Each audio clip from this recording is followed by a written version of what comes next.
शुरू करते हैं विद दिस क्वेश्चन। ये सवाल क्यों दिया, इसकी रीज़न क्या है?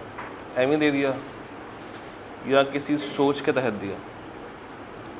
इस सवाल के अंदर 3 सवाल छुपे हुए हैं। सबसे पहले वो बताता है पास्ट 15 ईयर्स 7 ईयर्स की कहानी।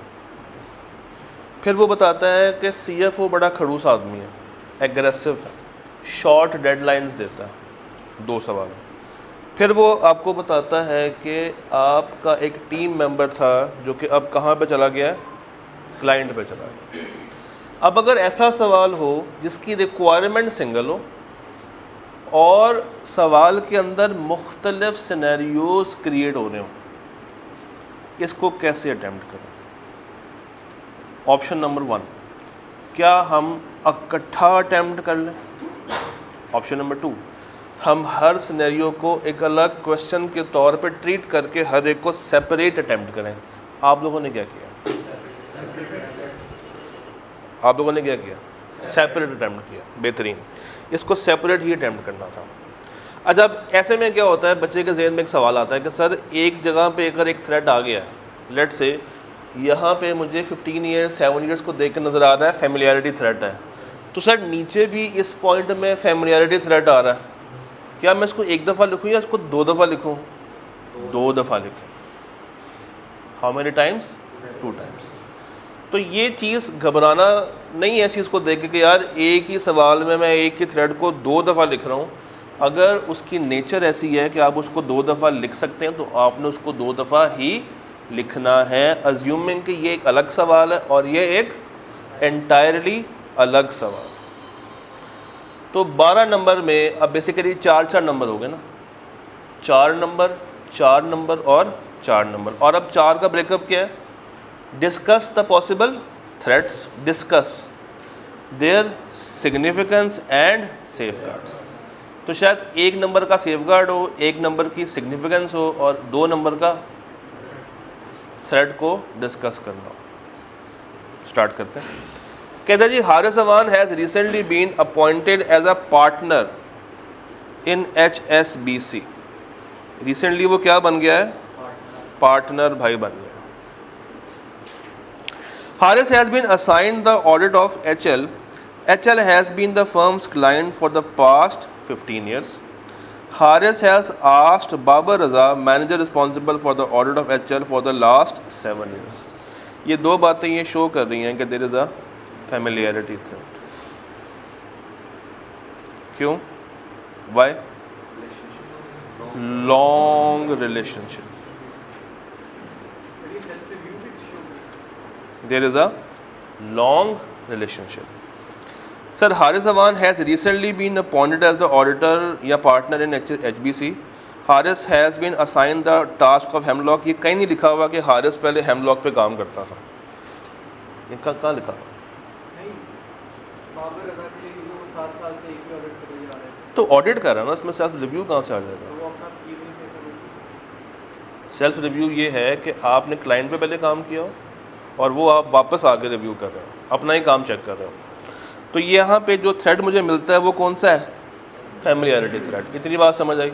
अच्छा, Babar has informed him that CFO has been very aggressive, particularly at times when questions on his judgments in relation to accountancy. Sir aggressive होना means प्रेशर डालना, means intimidation.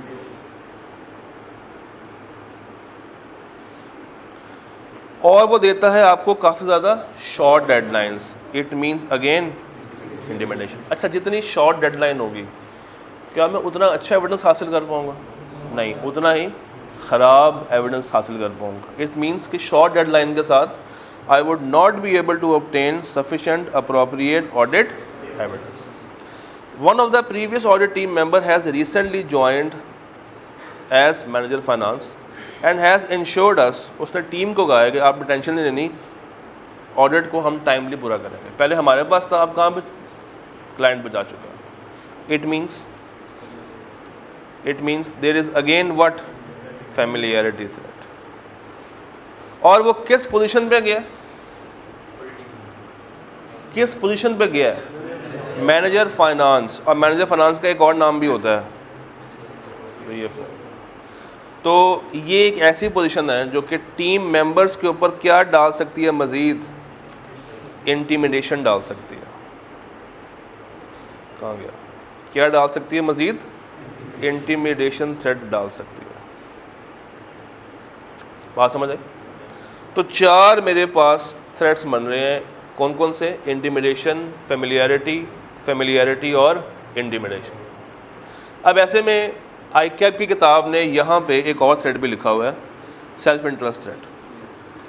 यहाँ पे अगर देखें सोल्यूशन तो वहाँ पे एक और थ्रेट भी आपको मिलता है। कौन सा? Self interest threat. मगर उसको साबित नहीं कर पाए, बस लिख दिया।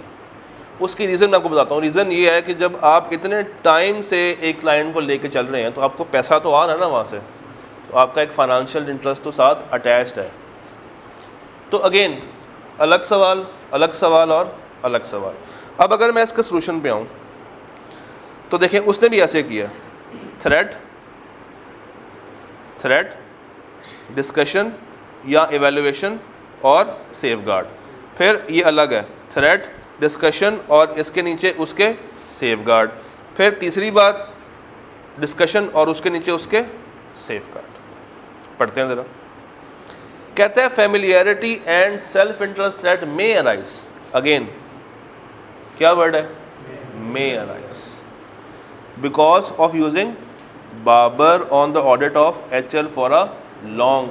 अब देखिए उसने 7 साल या 15 साल वाली बात नहीं की, उसने एक वर्ड लिखा है, क्या? Long period of time. तो वो इस चक्कर में पड़ा ही नहीं है कि मैं 7 साल लिखूं या मैं 15 साल लिखूं। अच्छी बात है। द थ्रेट इज़ सिग्निफिकेंट, मगर क्यों? क्योंकि यहाँ पे एग्जिस्ट क्या करती है? लॉन्ग एसोसिएशन, जिसकी वजह से he would be too sympathetic. अब देखिए ये अल्फाज कहाँ से आ रहे हैं? किताब से आ रहे हैं, कंटेंट से आ रहे हैं। उसका काम एक्सेप्ट करेगा, ठीक है। सेफगार्ड्स क्या है? उस बंदे को टीम से बाहर निकाल दें, उसके काम को एक इंडिपेंडेंट बंदे से क्या करवा लें? रिव्यू करवा लें। पूरे ऑडिट को एक एक्सटर्नल क्वालिटी रिव्यू से गुजार दें। Simple as that. एक चीज़ आप ज़रा और गौर कीजिएगा, उसने जो अल्फाज लिखे हैं वो है द थ्रेट इज़ सिग्निफिकेंट। हम लोग क्या लिखते हैं? High level of threat, low level of threat. तो आप लोग भी ये वाले अल्फाज यूज़ किया करें, the threat is significant. High low moderate के चक्करों से बाहर आ जाएं, सिर्फ क्या लिखें? थ्रेट इज़ सिग्निफिकेंट, और आगे बता दें उसकी रीज़न। अच्छा, वो कहता है थ्रेट सिग्निफिकेंट है मगर हमें फर्दर भी कुछ इवेलुएट करना होगा कि मैनेजमेंट टीम उसने चेंज की है या नहीं की। अच्छा, अगर तो मैनेजमेंट टीम चेंज हो गई है तो फिर सिर्फ कुछ बंदे आपस में जानते होंगे, बाकी अफराद तो जानते नहीं होंगे। थ्रेट रहेगा मगर अब इतना ज़्यादा सिग्निफिकेंट नहीं होगा। तो कुछ फैक्टर्स के ऊपर ये सिग्निफिकेंस चेंज की जा सकती है। सेकेंड पॉइंट, CFO का क्या है? Aggressive attitude towards the audit team, और वो क्या सेट करता है? Short deadlines. अब मैंने सिर्फ क्या किया है? सवाल को उठा कर रिप्रोड्यूस किया, और मैं साबित करने जा रहा हूँ कि ये थ्रेट कौन सा है? Intimidation threat. अब आप लोग क्या करेंगे? सबसे पहले हेडिंग खोलेंगे, CFO's एग्रेसिव एटीट्यूड। नीचे थ्रेट की हेडिंग खोलेंगे। थ्रेट कौन सा है? इंटिमिडेशन। थ्रेट को पहले डिफ़ाइन करेंगे। डिफ़ाइन करने के बाद ये लाइन आ जाएगी कि इस सवाल में ये थ्रेट कैसे और कहाँ पे पाया जा रहा है। जब ये कर देंगे उसके बाद आपने क्या बताना है? इवैल्यूएशन, कि सिग्निफिकेंट है या नहीं है। तो द थ्रेट इज़ सिग्निफिकेंट क्योंकि वो आपको क्या कर रहा है? प्रेशराइज कर रहा है, जिसकी वजह से आप क्या नहीं हासिल कर पा रहे? सफिशेंट अप्रोप्रिएट ऑडिट एविडेंस नहीं निकाल पा रहे। सेफगार्ड्स क्या होंगे? Independent review of requirement areas. Skilled बंदों को ले आएँ, ज़्यादा टीम को कॉम्पिटेंट कर लें। बस जितना कम टाइम है उतनी ज़्यादा मुझे क्या चाहिए होगी? कॉम्पिटेंसी। उतनी ज़्यादा मुझे क्या चाहिए होगी? स्किल। और डिस्कस करें उनके बड़ों के साथ कि भाई आपके CFO का रवैया ख़राब है। और तीसरा पॉइंट क्या था? फेमिलियरिटी और इंटिमिडेशन थ्रेट। अभी देखें ये बीच में क्या है? एंड नहीं है। तो it can be either familiarity और इट कैन बी इंटिमिडेशन। और ये क्यों है? क्योंकि member of the previous team ने अब ज्वाइन कर लिया। बेहतर कौन सा है इन दोनों में से? जो बाय डिफ़ॉल्ट है वो कौन सा है? फेमिलियरिटी। इंटिमिडेशन मेरा सेकेंडरी है, यहाँ सोच के लेकर आया था, मगर बाय डिफ़ॉल्ट नज़र कौन सा आ रहा था? फेमिलियरिटी तरफ। अगेन, अगर तो वो बंदा प्रिपरेशन ऑफ एफएस में शुमार है, अगर तो वो बंदा प्रिपरेशन ऑफ एफएस में शुमार है, इसका मतलब है कि फिर थ्रेट क्या हो जाएगा? काफ़ी ज़्यादा सिग्निफिकेंट। सेफगार्ड्स क्या हैं? उसके काम को रिव्यू करवा लें और अपने प्लान को मॉडिफाई कर लें, चेंज कर लें। सेफगार्ड के तो नंबर नहीं होते, मेन नंबर किसके होते हैं? थ्रेट के, सिग्निफिकेंस के, फंडामेंटल प्रिंसिपल्स जो ख़राब हो रही हैं और उसको इवेलुएट कर लें। जी, थ्रेट ऑफ कैसे?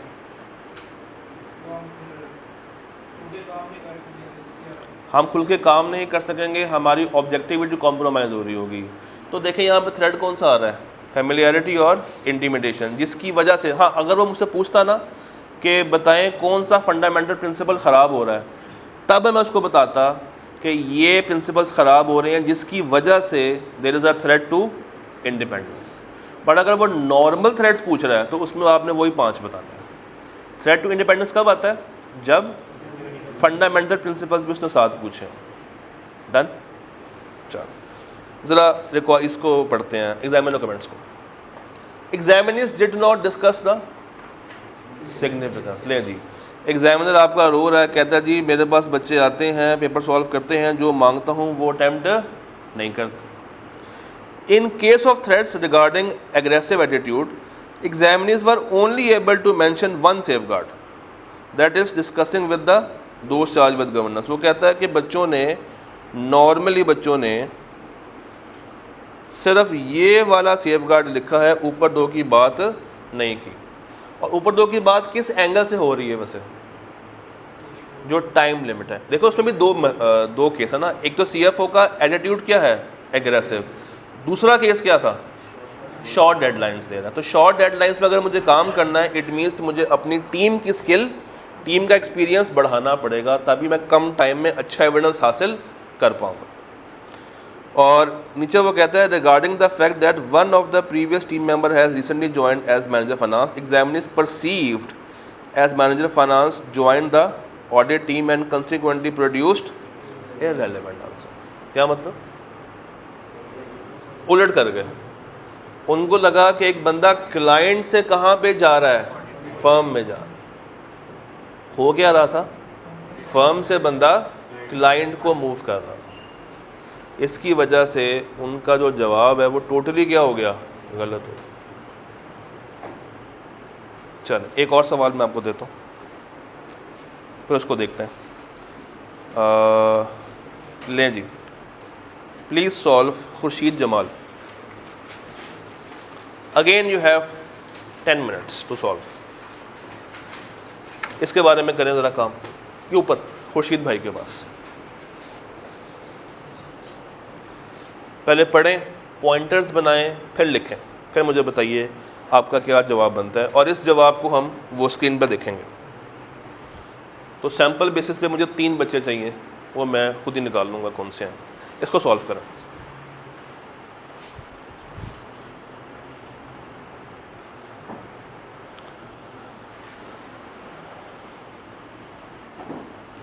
दस मिनट है आपके पास।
एक काम करें, पार्ट सी करें, बी छोड़ दें, पार्ट सी करें हुसैन वाला, पार्ट सी, पार्ट बी मैं खुद आके कराता हूँ, पार्ट सी अटैम्प्ट करें।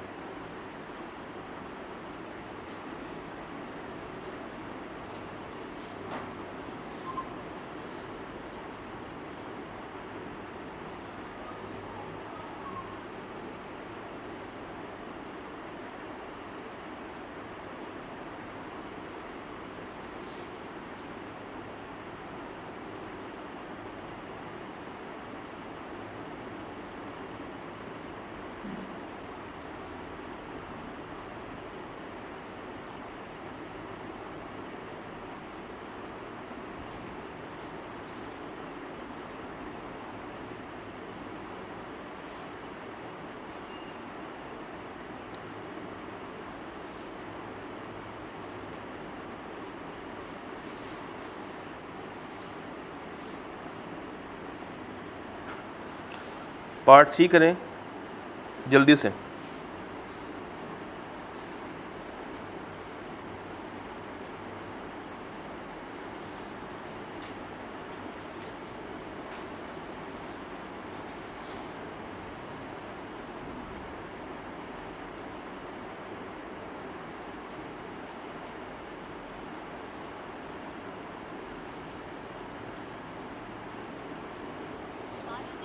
छठी बॉल।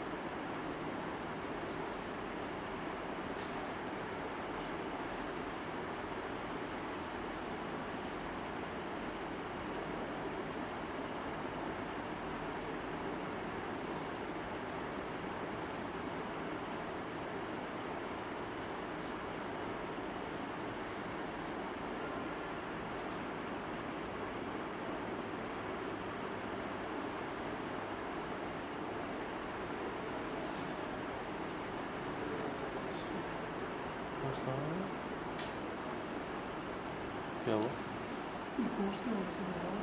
कौन सा कोर्स किसने बनाया?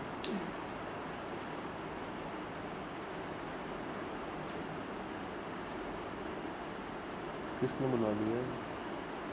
ये वाला रूम तो नहीं इस काम के लिए, अब तो क्लास हो रही है।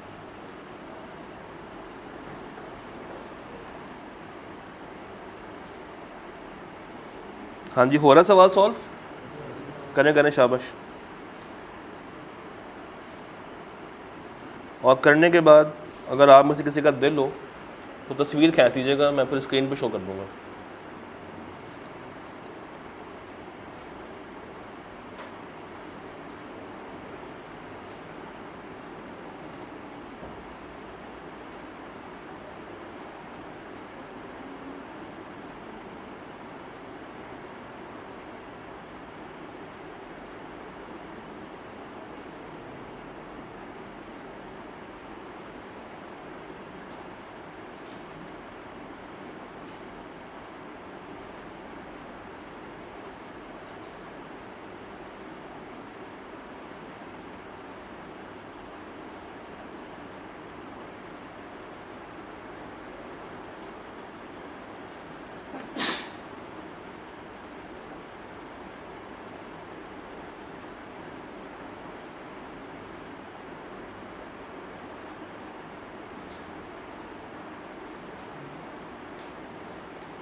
हो गया?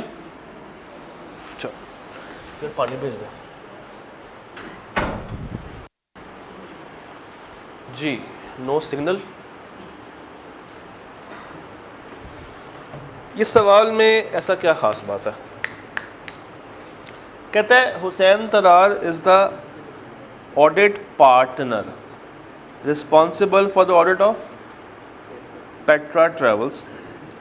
Chief executive officer of the company has informed Hussain that due to liquidity issues because of COVID-19, several employees including some staff members of department कौन सा? Finance department left the company.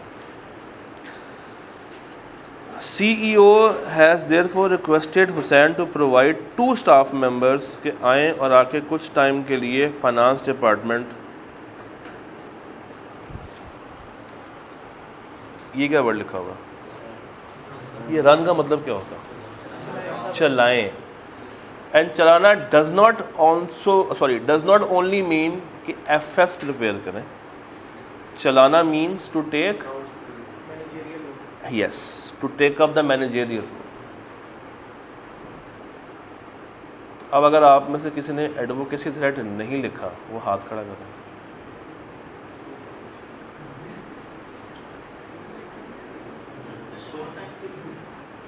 बेशक शॉर्ट टाइम के लिए run the finance department. अब देखने सिर्फ एक word है। मैंने आपसे एक बात कही थी कि सवाल खुद क्या हुआ?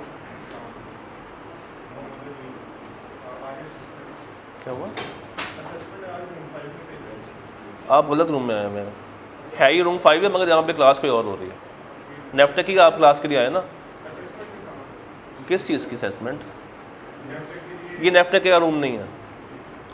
अच्छा, एक लफ्ज़ की वजह से मैंने आपको कहा था कि सवाल चीख के बोलेगा कि मैं एडवोकेसी हूँ, मुझे लेकर आओ।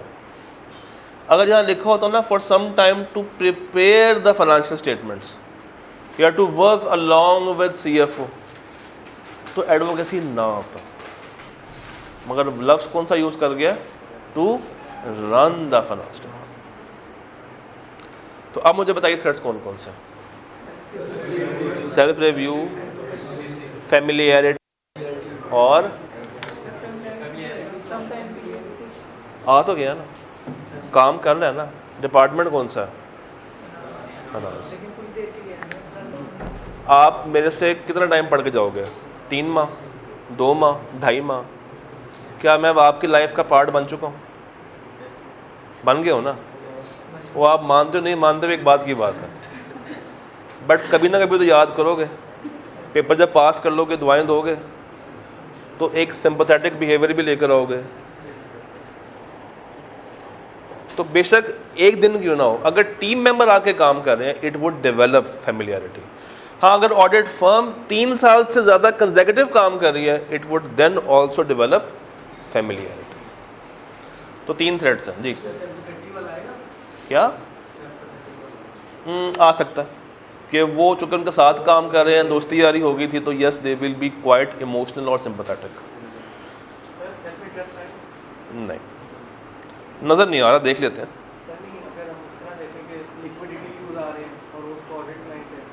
बहुत रिमोट है, बहुत देखा, पैसे नहीं देगा।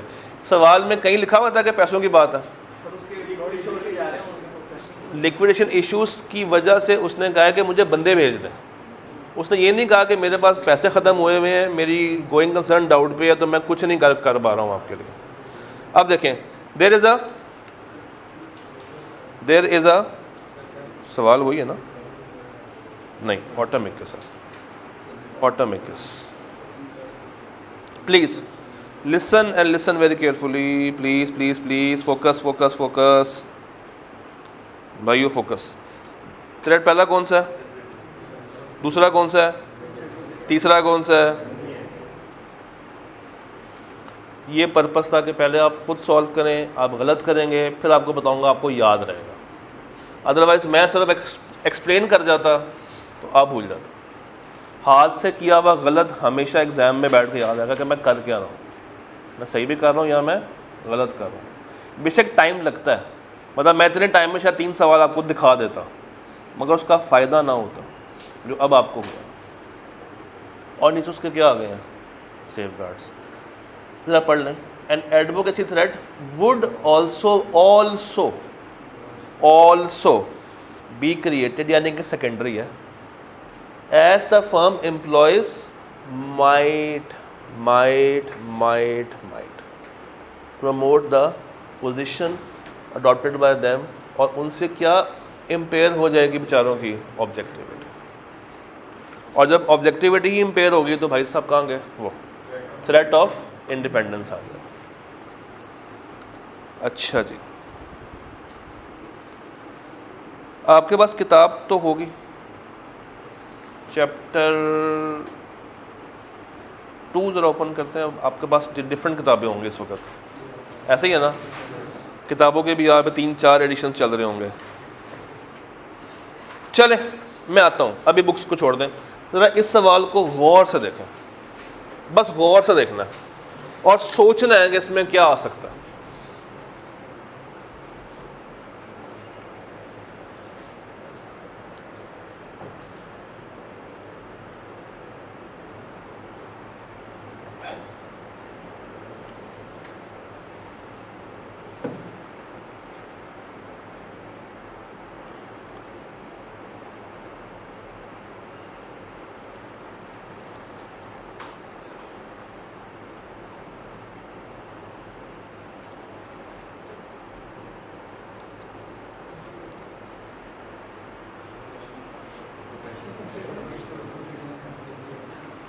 पहली बात तो ये कि आपके पास उस तरह की कंपनी का ऑडिट करने का नॉलेज, एक्सपीरियंस और पूरी टीम के पास नहीं है। एक आधे बंदे की बात नहीं है, पूरी की पूरी टीम आपकी फारग है, उसको नहीं आता। और क्या मसला है? कहाँ इंटेग्रिटी? तो टैक्स हेवन क्या होता है? कहता है एक कंपनी नई बनी है पाकिस्तान में, जो बनाने वाले हैं वो पाकिस्तान से बाहर है, और वो कहाँ बैठे हुए हैं? जहाँ पे टैक्स पे नहीं होता। ना आपको कंपनी के बारे में पता है, ना आपको कंपनी की मैनेजमेंट के बारे में पता है, ना आपको उसके ओनर्स के बारे में पता है। बस आप अपनी लालच के तहत क्लाइंट को एक्सेप्ट कर रहे हैं। सेल्फ इंटरेस्ट भी है, रिव्यू तो नहीं है, एडवोकेसी भी नहीं है, इंडिमिनेशन भी नहीं है, और कौन सा है? फैमिलियरिटी भी नहीं है। तो सिर्फ थ्रेट कौन सा है? अब मुझे बताइए कौन सा प्रिंसिपल ब्रीच हो रहा है? Professional competence and due care और ऑब्जेक्टिविटी, आपका प्रोफेशनल बिहेवियर कि आप एक ऐसी चीज़ को कबूल कर रहे हैं जो कि आपको आती ही नहीं है, एंड इंटेग्रिटी बताता हूँ। अच्छा, अगर यहाँ पे लिखा होता है कि आप एक ऐसी कंपनी को ऑडिट करने के लिए जा रहे हैं जो कि इलीगल काम कर रही है, डिसऑनेस्ट है, तो क्या होता? और आपको उस कंपनी के बारे में पता ही नहीं है, तो कॉम्पिटेंस तो आपकी वैसे आउट हो गई। चूँकि वो लोग डिसऑनेस्ट हैं, इलीगल काम करते हैं, तो again professional behaviour out, integrity out, objectivity भी आउट। ये जो क्वेश्चन है ये ICAP ने एक स्पेसिफिक सिनेरियो से उठाया हुआ है, और वो सिनेरियो आपकी किताब में एज इट इज़ दिया हुआ, मगर कहाँ दिया हुआ? अब जिनके पास हमारी किताब है वो चैप्टर नंबर 2 में जाएं, क्लाइंट एक्सेप्टेंस, बिल्कुल चैप्टर नंबर 2 के स्टार्ट में आ जाएं। और जिनके पास दूसरी किताब है वो मुझे एक दफ़ा किताब दिखा दें, मैं उनको वहाँ से ढूंढ देता हूँ। ICAP है, चैप्टर नंबर 2 में आ जाओ। ये कौन है? अच्छा, यहाँ पे कहाँ दिया होगा बिलाल ने?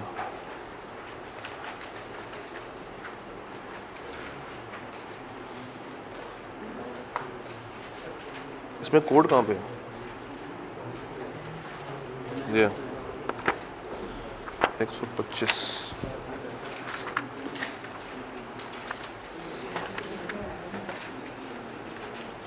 क्लाइंट एक्सेप्टेंस वाली बातें कहाँ पे लिखी हुई हैं?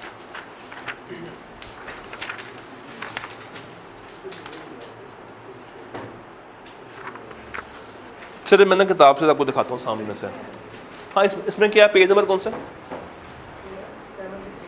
चैप्टर कौन सा? चैप्टर 5 आ जाएं जिनके पास रासिफ की किताब है, चैप्टर 2 आ जाएं जिसके पास रातिफ की किताब है। मैं आपको यहाँ से दिखाता हूँ मेरे पास कौन सा, ये चैप्टर नंबर 2 के बिल्कुल पहले पेज पे आए, ज़रा इसको रीड करें। ये मैंने सामने ओपन किया, जिनको नहीं भी मिल रहा वो सामने से फोकस कर लें प्लीज़। ये threat to compliance with integrity और professional behaviour might be, again word कौन सा है, might be created from questionable issues associated with the client, जिसमें ओनर्स भी आते हैं, मैनेजमेंट और उसकी एक्टिविटीज़। अगर आपका क्लाइंट इलीगल काम कर रहा है, डिसऑनेस्ट है, क्वेश्चनेबल इश्यूज हैं उसके काम के साथ, या वो अनएथिकल बिहेवियर कर रहा है, इट मीन्स कि आपका थ्रेट कौन सा है, सेल्फ इंटरेस्ट थ्रेट। किस पे आएगा, professional competence and due care. ये कब आएगा, जब आपके पास उस चीज़ की नॉलेज अवेलेबल नहीं है। बट अगर नॉलेज है और वो जिस क्लाइंट का ऑडिट करने के लिए जा रहा है वही कौन है, डिसऑनेस्ट है, तो थ्रेट कौन सा होगा, सिर्फ और सिर्फ सेल्फ इंटरेस्ट। और वो किसको हिट कर रहा होगा, ऑब्जेक्टिविटी को, प्रोफेशनल बिहेवियर को और इंटेग्रिटी को। और उसके नीचे उसने आपको एवेल्युएट करके बता दिया और क्या दे दिए उसके सेफगार्ड्स। अब अगर आप इसका सोल्यूशन में जाएंगे तो आपको exactly word to word copy paste मिलेगा आईकैप का सोल्यूशन। मैं सैम्पल बेसिस पे बताता हूँ। ये ज़रा सेफगार्ड्स पढ़ें। Assigning, agreeing, using, assigning, agreeing, using, assigning, agreeing, using. फिर इधर आए, ज़रा फैक्टर्स पे आ जाए। Understanding the complexity, the requirement, the purpose, understanding the complexity, the requirement, the purpose. उसके बाद knowledge, experience, existence, knowledge, experience. अभी टॉपिक है क्या, टॉपिक पे आते हैं। टॉपिक ये कहता है कि अगर आप एक्सेप्टेंस के टाइम पे, अगर आप सुने एक्सेप्टेंस के टाइम पे ये देख लें कि आपका क्लाइंट डिसऑनेस्ट तो नहीं है, उस क्लाइंट के साथ कोई इश्यूज तो नहीं है, तब तो मसला नहीं है। और अगर हैं तो अच्छी बात क्या है, आप उसका ऑडिट कबूल ना करें, थ्रेट ही ख़त्म हो गए सारे। बट अगर करना पड़ रहा है, इसका मतलब है मेन रीज़न क्या है, पैसा। और पैसा मीन्स सेल्फ इंटरेस्ट थ्रेट। और सोने पे सुहागा, अगर आपके पास उस क्लाइंट को ऑडिट करने की नॉलेज भी नहीं है तो अगेन सेल्फ इंटरेस्ट थ्रेट अपनी जगह पे कायम रहेगा। बट अब ऑब्जेक्टिविटी के साथ और क्या कॉम्प्रोमाइज़ कर रहा हूँ, professional competence and due care. तो इस सवाल में ये दोनों बातें थी और यही सारी बातें आपने उठा के एज इट इज़ क्या करनी थी, छाप देनी थी। फिर आगे बाज नहीं आया कुछ अटैम्प्ट्स के बाद। ये कब आया था, स्प्रिंग 22 में। कुछ अटैम्प्ट्स के बाद आईकैप को फिर से शौक चढ़ा स्प्रिंग 23 में।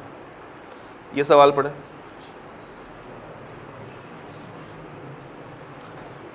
पढ़े ज़रा।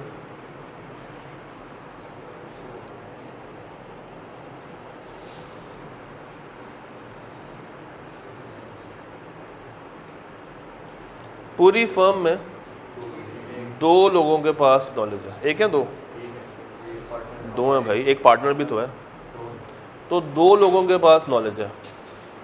तो मेरा सवाल ये है कि चलें पार्टनर के पास नॉलेज है, पार्टनर टीम लेके चला गया, उसने ऑडिट कर दिया, तो ऑडिट करने के बाद उसका क्वालिटी कंट्रोल रिव्यू कौन करेगा, पार्टनर तो एक ही है ना जिसको आता है। इसका मतलब है कि ऑडिट होने के बाद हमारी अपनी फर्म के अंदर उसको रिव्यू करने वाला कोई नहीं, तो हमें बाहर से उसको एक थर्ड पार्टी से रिव्यू करवाना पड़ेगा जो कि इस तरह की इंश्योरेंस वाली कंपनी का ऑडिट करने में माहिर हो। तो इसमें भी वही बातें हैं, प्रोवाइडेड कि सिर्फ प्रोफेशनल कॉम्पिटेंसी की वजह से थ्रेट कौन सा आ रहा है, सेल्फ इंटरेस्ट थ्रेट। तो आईकैप कभी कभी इस तरह का सवाल भी बना देता है। तो अब याद रखिएगा, चैप्टर 13 करने के बाद आपने फौरी कहाँ पे जाना है, चैप्टर नंबर 2 के बिल्कुल स्टार्ट में, और जो वो 2 सफ़े हैं उसको अच्छे से रीड कर लेना। इतना काम कर लेंगे, हो जाएगा। अच्छा जी, एक और सवाल देख लेते हैं फिर। आलिया हम लोगों ने कल कर लिया था, चलें यही कर लेते हैं। हॉपर, ज़रा करंट रहा है। Hopper, hopper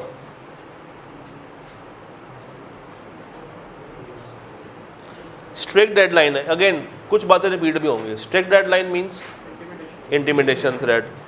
due to this time limitation one of the team member has prepared the, कौन बना रहा है? Team member. थ्रेट कौन सा? Self review to ensure prompt completion. अच्छा, क्या ये इसका ऑब्जेक्टिविटी होता है? क्या इसका ऑब्जेक्टिव है कि जाके पहले काम करे और फिर उसका ऑडिट करे? नहीं। तो ये फंडामेंटल प्रिंसिपल कॉम्प्रोमाइज़ कौन सा हो गया? ऑब्जेक्टिविटी। उसको लगा कि मेरा काम ज़्यादा प्रॉम्प्ट हो जाएगा, एफिशिएंट हो जाएगा, मगर ये करने के चक्करों में वो अपनी ऑब्जेक्टिविटी को क्या कर रहा है? कॉम्प्रोमाइज़ कर रहा है। तो थ्रेट्स कौन से आएंगे यहाँ पे? एक सेल्फ रिव्यू, दूसरा इंटिमिडेशन। अच्छा, ये काम करने से सिर्फ ऑब्जेक्टिविटी कॉम्प्रोमाइज़ नहीं होती, इसका बिहेवियर भी कॉम्प्रोमाइज़ हो रहा है। इसका ये काम करना है ही नहीं। थर्ड पार्टी देख के क्या कहेगी कि पहले ऑडिटर काम भी कर रहा है और फिर उसका ऑडिट भी कर रहा है। प्रोफेशनल कॉम्पिटेंस भी हो सकता है। तो अगेन मल्टीपल चीज़ें एक ही दफ़ा दिमाग में जब आनी शुरू हो जाए तो बस 2 मिनट सोच लिया करें कि फ़िट कौन सा हो रहा है। फैमिलियरिटी भी नहीं, वो उस वक्त आती जब इन्होंने अपना बंदा भेजा होता सेकंडमेंट पे कि जाओ जाके फर्म के काम करके आओ। ये काम कर रहा है ऑडिट पे आने के बाद, ये फ़र्क है। पहले काम नहीं कर रहा, बाद में काम कर रहा। अच्छा जी, अब एक सवाल आप लोगों ने लिखना है, मुझे भेजना। सवाल मैं दूंगा छोटा सा ताकि टाइम ज़रा कम लगे हमारा, और वो सवाल होगा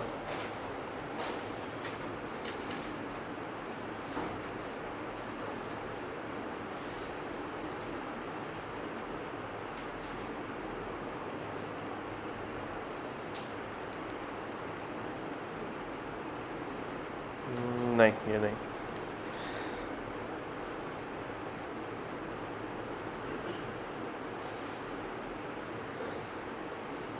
बाकी सवाल तकरीबन एक जैसी हैं। एक सवाल मैं ढूंढ रहा हूँ।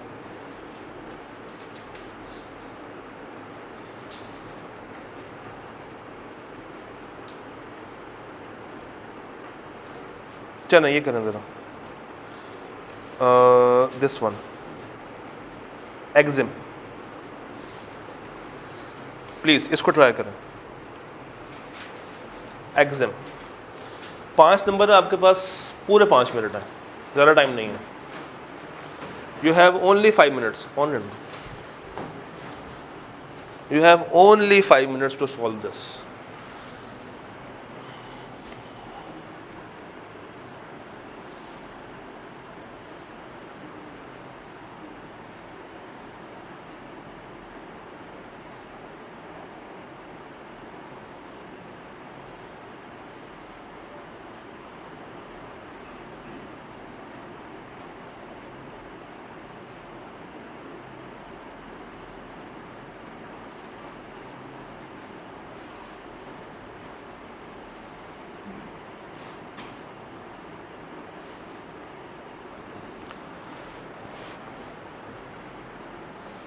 क्लास में मौजूद हर वो बच्चा जिसने वाइट शर्ट पहनी है, वाइट में जो बैठा हुआ है, वो तस्वीर बना ले ज़रा प्लीज़ इस सवाल के जवाब की। अपनी नहीं बनानी, इस सवाल के जवाब की बनानी, जो आप लोग लिखेंगे उसकी। फिर आपने ईमेल करनी है shirazabid0011@gmail.com पर। फिर हम देखेंगे कि आपका जवाब कैसा और कैसा नहीं है।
हो गया?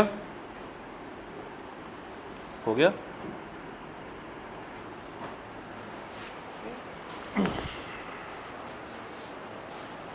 हाँ जी, वाइट आप भी पहन भेज दें फिर। हो गया? थोड़ा सा रह गया। तस्वीर खींच के भेजें। और वाइट में कौन है? कैसे हैं? तस्वीर खींच के भेज दें। आप वाइट में नहीं है? वाह। और कौन है वाइट वाला? वो जहाँ से मैं उठ के आया हूँ। हो गया? चलो भेजो।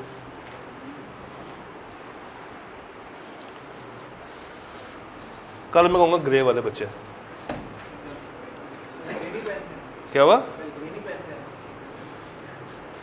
अच्छा जी, सवाल क्या था पहले एक दफ़ा डिस्कस कर लेते हैं। कहता जी you are the audit manager at EPL during the finalisation meeting with the client. CFO ने कुछ आपको एडमिरेशन दी है, एडमायर किया है। कहता जी आपकी टीम बहुत अच्छी है, इतनी अच्छी है कि उन्होंने मुझे बहुत वैल्यूएबल क्या दिए हैं, सजेशंस रिगार्डिंग ट्रेडिंग। इतनी अच्छी टीम थी आपकी, और उसके ऊपर मैं सोच रहा हूँ कि बिज़नेस को न्यू फ्यूचर में लॉन्च भी कर दूँ। As he had worked as an intern in a large business house involve in similar business. कौन? Intern. The CFO has also inform that the audit junior has offered to arrange a warehouse. उसने कहा मैं आपको ware house भी लेके दूंगा on reasonable rent. भाई क्या इसका काम है? ये किस चीज़ से आउट हो रहा है? अपनी ऑब्जेक्टिविटी से आउट हो रहा है। सेकंड, इसकी कॉम्पिटेंसी है? नहीं, अपनी कॉम्पिटेंसी से भी क्या हो रहा है? आउट हो रहा है। क्या ये काम अपना किया हुआ काम केयर से कर रहा है? नहीं, तो फिर ड्यू केयर से भी आउट हो रहा है। और थ्रेट कौन सा है? सेल्फ इंटरेस्ट और इंटिमिडेशन। कैसे? How intimidation? हाउ? जब आप किसी को वेयर हाउस रेंट पे लेके दे रहे हैं, उसके लिए काम करके दे रहे हैं, तो अगला बंदा फिर चढ़ के नहीं आएगा आप पे, आपके ऊपर क्या डालना चाहेगा? वो प्रेशर। तो अगर हम फॉर्मल ज़रा वर्ड्स पे जाएं, कहता है क्या कहता है? Offering business advices to the client in such an informal manner is a clear breach of professional behavior by the junior. He also appears to be breaching the fundamental principle of competency and due care unless वो क्या हो? competent हो in giving such advice. और चूँकि सवाल ने बताया कि वो उसने पहले कहाँ पे काम किया हुआ है? एक इंटर्न हाउस में काम किया हुआ। मोर एवर ये थ्रेट कौन सा लेकर आ रहा है? Self interest and intimidation. Safeguards क्या है? उस बंदे को टीम से बाहर निकाल दें, उसके काम को रिव्यू कर लें और उसको किससे गुजारें? ट्रेनिंग प्रोसेस से गुजारें, ताकि वो अपनी ऑब्जेक्टिविटी और अपने प्रोफेशनल बिहेवियर को काबू में रख सकें। फैमिलियरिटी उस वक्त आता जब वो क्लाइंट के ऊपर ऑडिट टीम के आने से पहले खड़ा होता, उनको पहले मशवरे दे रहा होता, जब वो स्कॉन्डमेंट पे आया था। यहाँ पे स्कॉन्डमेंट का कोई जिक्र नहीं है, और ना उसने ये बताया कि ये इतने टाइम से काम कर रहा है। दोबारा बोलो। हाँ, भाई काम करता है एक दूसरी स्टेट एजेंसी में। भाई का इस ऑडिट से तो कोई ताल्लुक नहीं है। वो भाई आपस में फैमिलियर घर में होगा, क्लाइंट पे तो नहीं ना हो सकता। कॉन्फिडेंशियलिटी उस वक्त आता है जब सवाल में ये कुछ लिखा होता है कि उसने किसी और क्लाइंट का डाटा डिस्क्लोज किया, तो ऐसी कोई बात नहीं है। हाँ, आपके पास जो नॉलेज है वो आप आगे बांट सकते हैं, उसमें मसला नहीं है, मगर डाटा शेयर नहीं कर सकते, डॉक्यूमेंट शेयर नहीं कर सकते, इन्फॉर्मेशन मुंह ज़बानी दे सकता है, मगर कोई फाइल्स, कोई डॉक्यूमेंट्स किसी और क्लाइंट की आप आगे फॉरवर्ड नहीं कर सकते।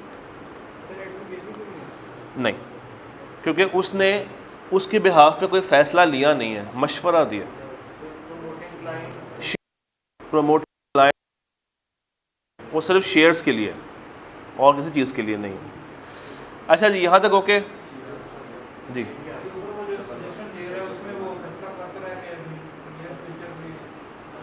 कंसिडरिंग टू लॉन्च, अभी लॉन्च किया नहीं है, वो सोच रहा है कि मैं लॉन्च कर दूंगा। सेकेंडरी में हल्का फुल्का सा लिखना है तो एक आधी लाइन लिखी जा सकती है, मगर मैंडेटरी नहीं है, साफ साफ नहीं है। अज्यूम करके लिखना चाहते हो तो लिखा जा सकता है, इतना रिमोट नहीं जा रहा। If you want you can. अच्छा सुने, कल कोर्ट का आखिरी दिन है और कल इंशाल्लाह ताला हम लोग कुछ 2 से 3 अच्छे सवालों के ऊपर बात कर रहे होंगे, तो कल मिलते हैं। अपना ख्याल रखिएगा। अल्लाह हाफ़िज़।